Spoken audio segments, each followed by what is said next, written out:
Hello and welcome to my channel. My name is Milo. Today, the character we're going to be focusing on is the Prince of Pain himself, Goro. One of the most iconic bosses in fighting game history, Goro has been featured prominently in many forms of Mortal Kombat media. So after all that time, what is his official win-loss record? Well, let's find out. To keep things organized, first we're going to go over the movies, then the games, then the animated movies, then the comics. But alright, let's get started. In the 1995 Mortal Kombat movie, Goro defeats quite a lot of people, but the majority are unnamed, and it kinda looks like the same 5 people being thrown down over and over, and just showing them hitting the ground from different angles, so it's probably not as many as it makes it seem. Regardless, because they're not named characters, I'm not going to count them. After that, we have his infamous fight with fan favorite Arlene, who Goro easily defeats before offering his soul up to Shang Tsung. After that, Johnny Cage volunteers to be Goro's next opponent. Knowing he can't possibly beat Goro in a straight-up fight, Johnny instead chooses to outsmart the Shokan Prince, luring him to a cliff and sending him off into the abyss, putting Goro at 1-1.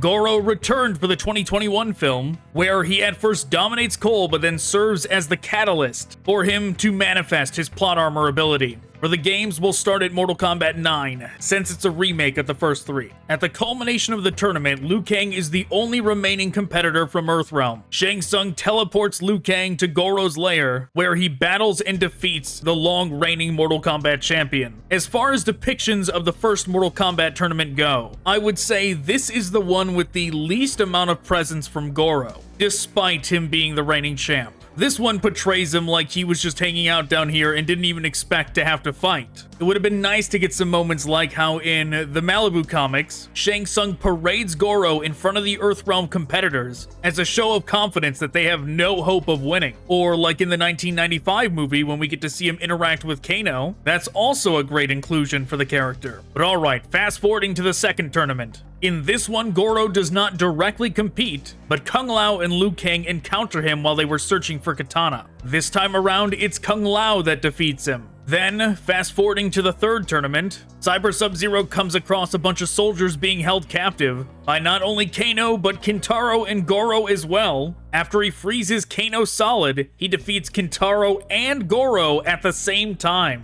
I guess it was a bad month for Goro. He went from being undefeated for 500 years and winning 9 straight Mortal Kombat tournaments, to then losing his next 3 straight fights. Despite how dominant Goro looks in the intro to Shaolin Monks, he's actually a relatively minor character. He doesn't have many scenes, but he is a formidable boss. No matter who you're playing as though, whether it's Liu Kang or Kung Lao, Johnny Cage steals the kill no matter what, which I presume is a nod to the 1995 movie. In Goro's Mortal Kombat Deception ending, he kills not only Baraka, but Katana as well. I do miss the Deception depiction of Goro. Just look how massive he is in this. It's definitely the biggest they have ever shown him to be. In Shao Kahn's Deception ending, him and Goro take on and kill the Dragon King together. So I'm gonna count that as well. Then, Mortal Kombat Armageddon. During the Conquest mode, Taven encounters Goro while he's making his way through Shao Kahn's palace. While I'm not a big fan of Goro losing 3 times so easily in MK9, it does make sense that he would lose here. Goro versus a demigod, you would think he would not have much of a chance there. Alright, on to the animated movies. In Mortal Kombat, The Journey Begins. We get to see the only depiction of Goro prior to any of the Mortal Kombat tournaments, where he fights his older brother Durok for their father's favor. While at first it seems Goro has lost, Goro tricks his brother and sends him plummeting into the abyss. This sequence was definitely made in response to how he dies in the 1995 Mortal Kombat movie, presumably to show that he deserved to be sent off a cliff like that because he had done the same thing to his brother before. The Journey Begins also gives us the only depiction of Goro versus the Great Kung Lao that there's ever been in the games or film, though they didn't use the true design of him. They used the Mortal Kombat 2 Kung Lao outfit instead of the bald fighting monk with the headband. The only place we get to see that is the 1992 comic. Next up is Scorpion's Revenge. They do a nice job of introducing Goro here. After Jax is captured, Shang Tsung tells him that he's free to leave as long as he defeats his champion. The crowd starts chanting for him and the Shokan Prince emerges. Jax seems to lose his arms in a different way in every depiction, but this time around, it's Goro that does it. Just like in Mortal Kombat 9, Liu Kang is the one to challenge Goro at the culmination of the tournament, but in this depiction, Liu Kang proves no match for him and is defeated by Goro. He's only saved by a cheap shot from Scorpion, who blindsides and kills Goro right before he can finish off Liu Kang. Which I guess I'll count that as a loss, but really, shouldn't Scorpion have been disqualified for that? How can that actually be considered a legit tournament win? Next up, we have the comics. We'll start with MKX. This was when Kotal Khan was first getting introduced, and what better way to build up a new character than by making them defeat established villains? Melina, who is at odds with Kotal Khan over who should sit on the throne of Outworld, convinces Goro to fight for her side, and it does not go his way, unfortunately. Kotal not only defeats him, but he also removes all of his arms. In the 1992 Mortal Kombat comic, they do show Goro defeat the Great Kung Lao, but we already have that fight accounted for, so I'm not going to include it. In Mortal Kombat Blood and Thunder, during the first Mortal Kombat tournament, Kano is sneaking around Shang Tsung's island looking to steal anything he can, when, unfortunately for him, he encounters Goro instead. Goro defeats him with a single strike and then carries him off to the dungeons. When we transition there, we see that not only is Kano being held captive, but so are Liu Kang, Hydro, Johnny Cage, Sub-Zero, Sonya Blade, Sing, and Sang. If you don't know who Sing and Sang are, in this depiction, Liu Kang is not the champion of the Order of Light. Instead, Sing and Sang were chosen because they had the ability to turn into this guy called Siang, who Goro promptly defeats and kills. The remaining competitors there then decide that this is their only chance and decide to all attack Goro together, which Goro then beats all of them simultaneously. The only thing that stops him from killing them is that Raiden opens a portal to Outworld and sends them all through. Next time we see Goro is in the Prince of Pain comic. As the Earthrealmers were sent to Outworld, Goro was also teleported away, but he was sent away by Zagat, the god of the Chaos Realm.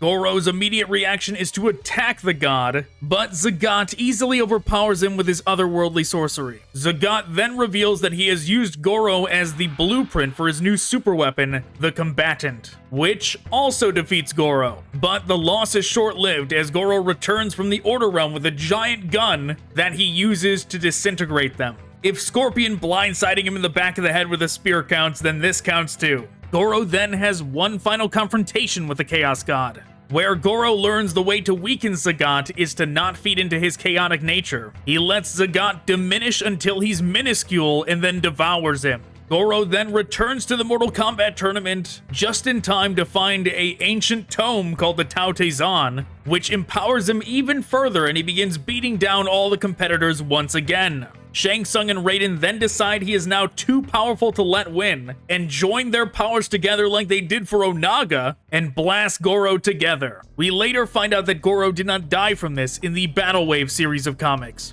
They reveal it by having him ambush and almost kill Jax in his apartment. The next hero that Goro targets is Liu Kang, which this is by far the strangest interaction between these two. Liu Kang has an appointment with some guy named Mr. Gold, but when he gets into the room that he's supposed to be meeting Mr. Gold in, it's not Mr. Gold sitting at the head of the table, it's instead Goro. Goro quickly defeats Liu Kang, but before he can finish him off, Bo, Johnny Cage's bodyguard, shows up and stops him. The two then team up and kick Goro out the window of this massive skyscraper, but Goro's fine. He doesn't die from the fall. Next time we see Goro, he's returning to Outworld. Apparently, the portal he's using is well known to the Shokan, because Kintaro is there waiting for him. Goro easily defeats him, but immediately forgives him after, and the two head to Shao Kahn's palace. The next and last fight that Goro has in the Malibu comics is at the precipice of the second Mortal Kombat tournament.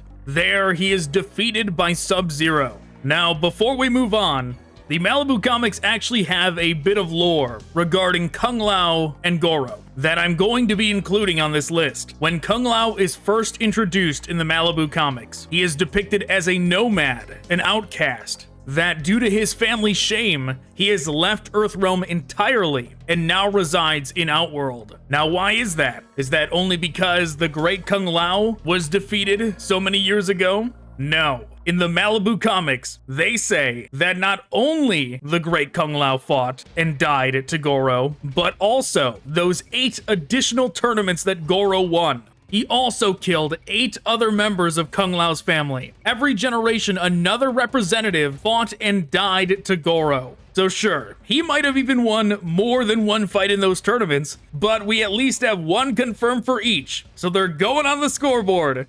So Goro's final record is 23-14. That's pretty good.